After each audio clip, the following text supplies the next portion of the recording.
د نبی علیہ الصلوۃ والسلام عادت مبارک داو چې کله به هم د په سفر باندې تو نو غنی بیبیانی وی ډیری بیبیانی وی نبی علیہ الصلوۃ والسلام به د بیبیانو په منځ کې خسنه واچو نو د کمی بیبی چې خسنه براوخه ته هغه به د ځان سره بو وستله په سفر باندې دا ځل چې کله نبی علیہ الصلوۃ والسلام د بیبیانو په منځ کې خسنه واچو نو خسنه د حضرت عائشہ صدیقہ رضی الله تعالی عنها راوخت داغه خسنه راوخت چې کله داغه خسنه راوخت نبی علیہ الصلوۃ والسلام د ځان سره په سفر کې بو وستله غزا وشوله او چې کله صحابه کرام او نبی علیہ الصلوۃ والسلام د غزا نه فارغ شول واپسې کې راتلل شپه شوله په یو بیابان کې نبی علیہ الصلوۃ والسلام د خپل صحابه کرامو سره پړاو واچو د شپې آرام وشو خو د نبی علیہ الصلوۃ والسلام عادت مبارک داو چې لا سبب نو ختله سبب اوخته چې څنګه به سبا اوخته نو منځ به اوکو او سمدستی به په تیاره کې روانېدل خپل سفر به دوباره شروع کو عائشہ صدیقہ رضی الله تعالی عنها فرمایي ویزه چې پوه شم چې وس د تلو ټیم دی ویزه لاړم تقاضي ته بولو براز تلاړم زنګلو سیټ تلاړم مای چې بیا قافله نشي ودرېدې خو راشه بولو براز خپل حاجت فرکا بیا سفر دی ویزه چې لاړم زنګل طرف ته نو واپسې کې چې راتلم زما په غاړه باندې یو امیل هغه رانه ورتاو شو چې هغه ورتاو شو زه په هغې پسې ګرځېدم ما کتو چېره ماته به زما هار میلو شي دلته کې صحابه کرامو هغه کجاور اغستې ده او په اوښ باندې ایښې ده او هغې خیال دا کړی دی چې په دې کې عایشه صدیقه رضی الله تعالی عنها ناسته ده عائشہ رضی الله تعالی عنها فرمایي وی په دغه زمانه کې د زنانو وزنونه زیات نو داسې نری زنانه وي ځکه چې خوراکونه کمزوري وو او اوسنو زنانو په شانتي نه وي نو زه کمزوري وم هغې کې جاوه اوچته کړه په اوښ باندې کې خو د مقصد دا و چې عایشه پکې ناسته ده نو زه پکې جاوه کې نوم او قافله روانه شوله زه چې رالم او راورسېدم وی چې مې وکتل خلک رانه ټول تللی دی ځای خوشی دی وی زه هلته غلي کېناستمه وی سوچ مې وکړو په دوی پسې وروستو ځمه نو پته نه لګي چې لاندې کړم که لاندې نه کړم ځکه هغه په اوښانو او پاسونو دی او زه پیدل یم نو شپه د لاندې به یې نه کړم خو ښه به ګډه وډه شم تینه ښه خبره دا ده چې دلته کې کښېنم نو چې کله نبي علیہ الصلوۃ والسلام زما معلومات وکړي او زه نه یم که نه نو په ما پسې به واپس دلته بیا راځي بیا هلته غلي کېناستم چې کېناستم وی ځواني وه نوی عمر و بس داسې کېناستم لوپټه مې په ځان راواچوله اوده شوم سترګې مې ورلې په دې کې چې سحر رڼایي لګېدلې ده نو د نبی علیہ الصلوۃ والسلام عادت مبارک داو چې کله بعد د سفر کو نو د ځان نه به یو وروستو یو کس پرېښودو هلکه ته دلته پاتې شه سحر کو د چا نه څه شی پاتې شوي نو ته به یې په رڼا کې روچت کې مونږ پسې به راځې ځکه چې قافله خو به د شپې روانېده که نه نو سحر به ته وګورې کو د چا نه څه شی پاتې شوي نو ته به یې رالې او په مونږ پسې به راځې په دغې ورځ باندې نبي علیہ الصلوۃ والسلام صفوان رضی الله تعالی عنه ځان نه وروستو پرېښی و نو چې کله رڼایي ولګېده او صفوان رضی الله تعالی عنه داسې وکتل چې دغلته څه شی دی څه تور څه شی ښکاري نو چې لږ ورنږدې شو نو وی کتل هغه عایشه صدیقه رضی الله تعالی عنها د مؤمنانو مور وه او صفوان رضی الله تعالی عنها عایشه رضی الله تعالی عنها لیدلې وه که نه د پردې حکم لا نه نازل شوی چې د هغې نه یې مخکې لیدلې وه نو څنګه چې وکتل د عایشه صدیقه رضی الله تعالی عنها اوده ده او مخې ښکاره دی نو چې هغه وکتل چې دا خو د نبي علیہ السلام بیبي فاتح شوې ده نو د خولې نه بې اختیاره په چغه دا وختل وی انا لله و انا الیه راجعون دا یې د خولې نه وختل نو چې دا یې د خولې نه وختل عایشه رضی الله تعالی فرمایي زما سترګې وغړېدې نو څنګه چې مې سترګې وغړېدې نو زر مې په مخ باندې لوپټه راواچوله مخ مې پټ کو وی قسم په الله چې زما سره صفوان بل خبره نه ده کړې خو اوښ یې راوسته او غلی زما خواته کېنو او زه کې جاوید ته وختم سواره شوم او هغه اوښ د موار نه ونیو مخکې روان شو مخکې روان شو تلو تر دې پورې چې د قافلې سره یو ځای شو قافله خو لاندې کړه او دلته کې منافقینو ته مو کفه لاس ورله د منافقینو چې کوم سردار و عبدالله بن ابی بن سلول رئیس المنافقین د منافقانو مشر دا خبره خواره کړله غلی د یو سره غوږ جنګولی کله د بل سره غوږ جنګولی نعوذ بالله وی د عایشه د صفوان صلی الله روانه ځان یې ورته پاتې کړی و د نبی علیه صلات سلام د بیبي متعلق دا خبره شروع کړه وی د عایشه د صفوان سره غلطه لار وه نو ځان یې ورته پاتې که وګوره دواړه یوازې په موږ پسې راله دا قصه یې شروع کړه اوس عایشه رضی الله تعالی د ځان نه خبر نه ده چې ما پسې کمې خبرې کېږي دا خبره رو چلیده په قافله کې چلیده حتی در دې پورې چې بعضې ساده مسلمانان چې صحیح مسلمانانو هغه هم په دې خبره کې گرفتار شو د دغه منافق په خوله باندې څه وکړو اعتبار یې وکړو عایشه رضی الله تعالی فرمایي وی چې کله موږ د سفر نه رالو زه کور ته راورسېدم نو زه بیماره شوم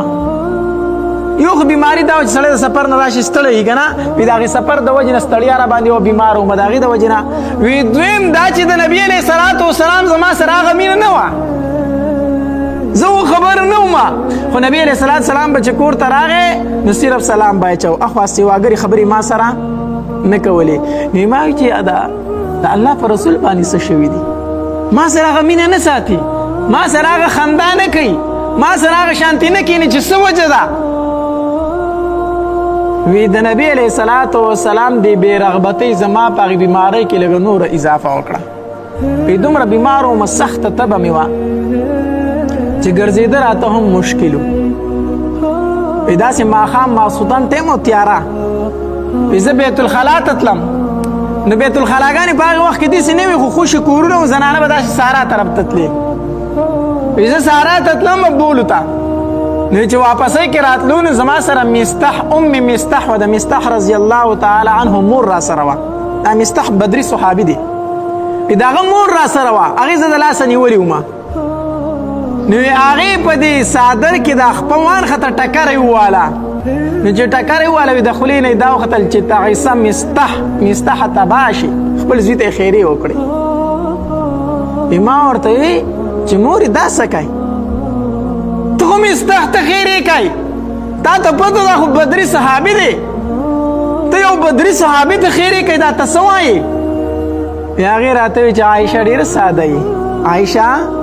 ډېره ساده یي ما وی چې ولې وی چې مستح په تا پسې کمې خبرې کوي ګوره دا بدري صحابي و صحیح مسلمان و خو د دې منافق په هغې چال کې دې غریب هم راغلی و ما ته وی چې زما زوی مستح ستا متعلق څه خبرې کوي ما وی چې مورې څه خبرې کوي چې خو دا خبرې په تا پسې کوي په تا باندې تهمت لګولی دی او زه چې د خبرې نه خبر شوم که نه چې د نبي علیه صلات وسلام مینه زما سره ولې هغه شانتې نشته وی کور ته رالمه وی بیماري مې د حد نه زیاته شوه تبه مې ډېره زیاته شوه ډېره زیاته وی د نبي علیه صلات وسلام چې راغی که نه ما ورته وی چې د الله پاکه پیغمبره که ستا خوښې زه مې د مور کره ځمه که ستا اجازت وي زه به چا کره لاړه شم د مور کره لاړه شم نبي علیه صلات وسلام راته وویل چې لاړه شه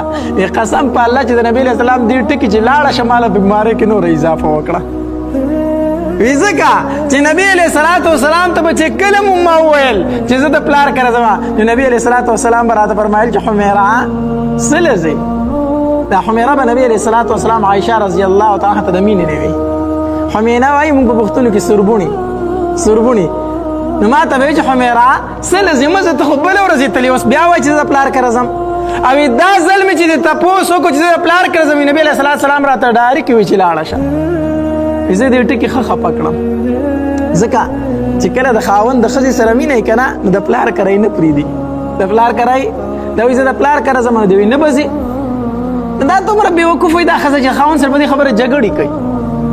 و جګړه پې څه نه کوي هغه ستا سره مینه کوي ړی در نه کېږي نو ځکه وایي مه ځه او چې دا کم یو تې تنګه وي دا وایي زه د پلار کره ځم نه وایي ځه وره کېږه سړیه پړه کې وایي خدای مې دې ستا نه خلاص کړي چېرته اډو راځمه نو هغه ورته وایي ځه خو چې کوم خاوند ښځې ته پوی مزه د پلار کره نو پوه شي چې دا خاوند په دې ښځه باندې څه دی مین دی او هلته ډېرو شپو ته نه فریدي نو دا خاوند په دې ښځه باندې څه دی مین دی د هغه بعضې بېوقوفه که پکې جنګ کوي د خاوند سره ته مې د پلار کره نه پرېږدي نو چې دا درته ووایي چې لاړه شه 2 میاشتې تېرې کړې بیا ما پسې راځه نو بیا به دې خوله وازه کړي بیا به جاړي بیا به وایي چې ما ته توجه نه راکوي نو ما ته نبي علیه صلات وسلام چې زه لاړه شه د پلار کره ما وایي چې وګوره دا ځل خو راته اړه ونې وي چې مزه زه ښه خفه شومه چې لاړم د پلار کره مې لاړم نو چې کور ته ورننوتم نو چې مور ته مې وکتل قرآن ورته پروت دی او جاړي چې بابا ته مې وکتل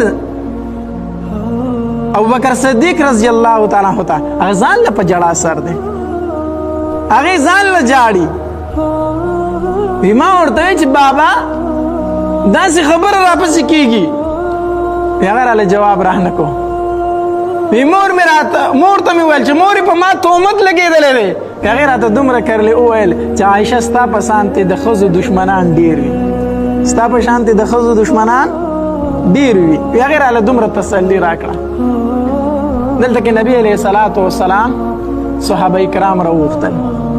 اجلاس یې راوغوښتو نبي علیه صلات وسلام په منبر باندې کېناستو خطبه یې وویله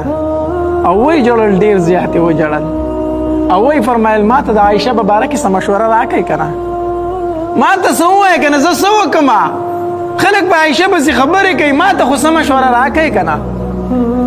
یو اواز پکې وشو د الله پاکه پیغمبره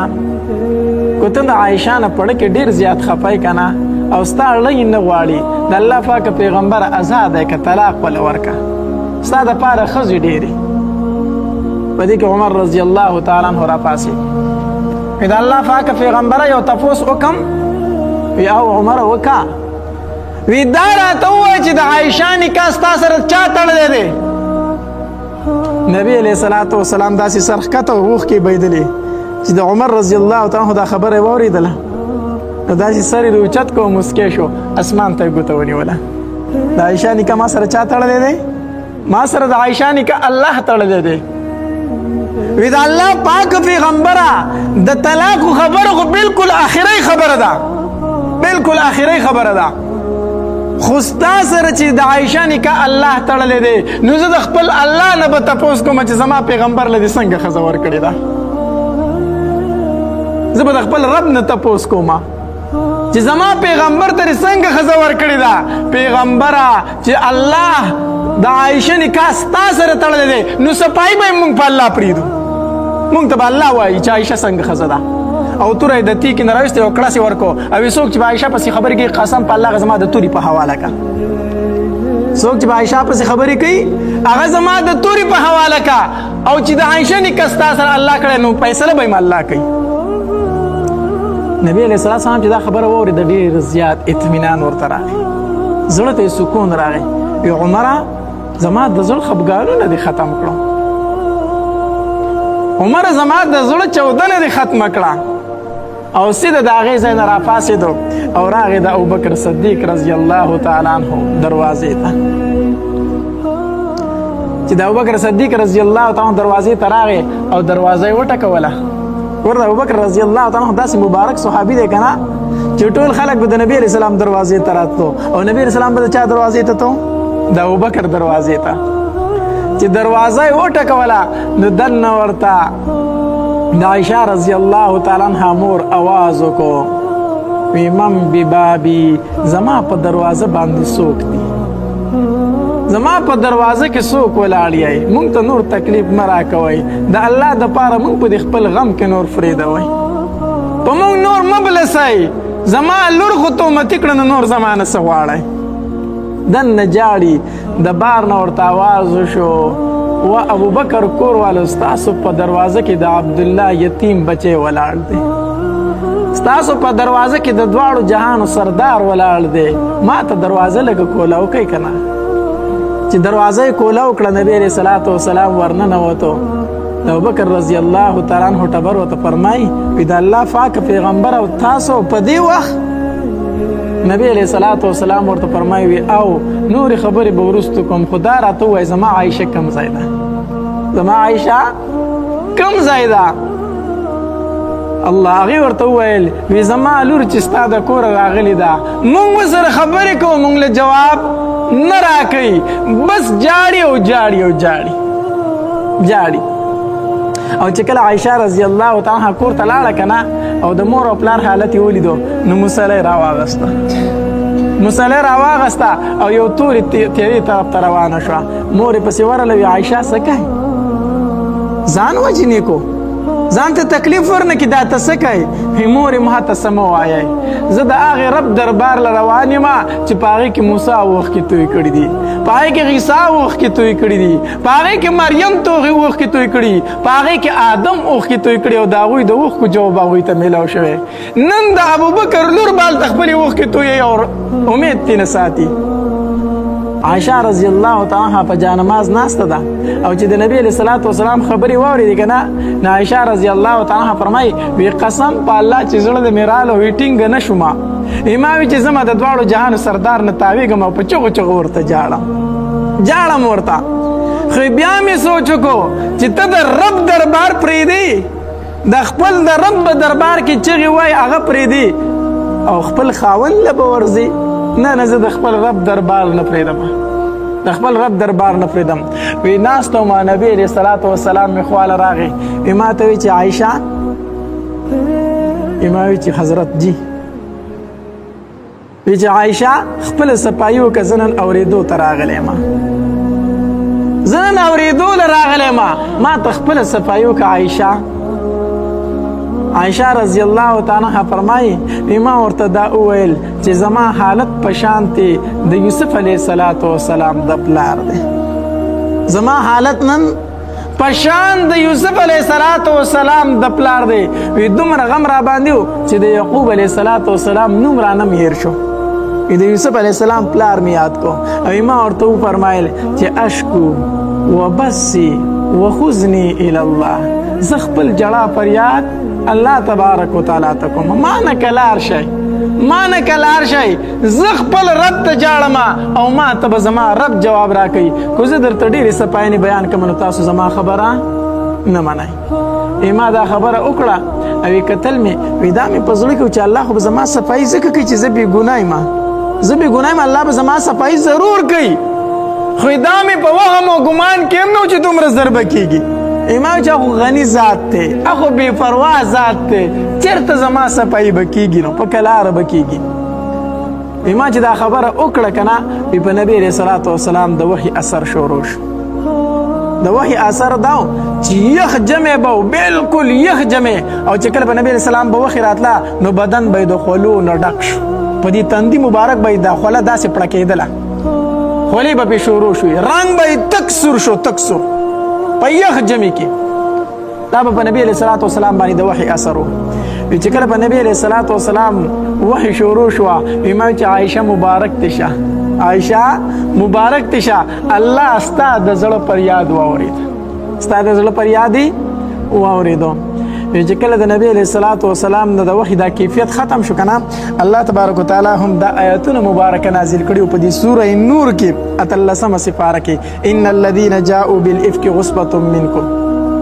نبی علیه الصلاۃ والسلام نه چې د وحي اثر ختم شو که نه وی خندل، ما ته چې عایشه مبارک شه، الله تبارک وتعالی ستا صفایي ماته وکړه، الله ستا صفایي ماته وکړله. وی مور او پلار مې راته وی چې عایشه پاسه خپل خاوند ته غاړې وځه، پاسه. زه ضد ونیوم، عایشه رضی الله فرمایي زه ضد ونیولم. ما وی چې د هېڅ چا شکریه نه ادا کوم، زه د خپل رب شکریه ادا کوم، تاسو خو ما صفایي نه منله، زه هېڅ چاته نه پاسم، پاسې خپل رب ته په مصله پرېوتم او مې جړل، ما وی چې الله ته ډېر مهربان ذات دی. تقریبا دا یو رکو سبق دی اندازتاً چې دا ټول د عایشه صدیقه رضی الله تعالی عنها په صفایي کې الله تبارک وتعالی د آیتونو مبارکه نازل کړي دي. دا دومره مبارکه بیبي و مبارکه بیبي. وجه سوا وجه پکې دا و چې د خپل خاوند سره ډېره مینه ساتله، د خپل خاوند ډېر زیات خدمت کوو، حالانکه د نبی علیه الصلاۃ والسلام نه په عمر کې ډېره زیاته کمه وه، ډېره زیاته. او بیا د نبی علیه الصلاۃ والسلام د رحلت نه وروسته داسې ژوند تیر کړی، داسې ژوند چې خپل ټول ژوند دین ته وقف کړی. کله به صحابه کرام چې کله په دینی مسله کې وان خطل کنه او مسله به ورله نه ورته، نو فتوا به د عایشه صدیقه رضی الله تعالی عنها نه اغستله، فتوا به د هغې نه اغستله چې هغې به پرې دستخط وکړو چې او دا مسله ټیک ده، نو هغه مسله وه. او د ښځې او خاوند ترمنځ چې څومره مسلې دي که نه، سنت طریقې دي د ښځې او تر خاوند ترمنځ، د کور د ژوند نه خو بل سړی نه خبرېږي که نه، دا ټولې چې موږ ته د نبي علیه الصلاۃ والسلام را نقل کړي دي، په دې کې د ټولو نه زیاته حصه د چا ده؟ د حضرت عایشه صدیقه رضی الله تعالی عنها ده. خو دې زمانه کې هم څه بدبخته خلک داسې شته دی چې کوم منافقینو هغه تهمت لګولی، هغه تهمت هغه اوس هم په دې زمانه کې لګي چې ورته شیعهګان ویلی شي.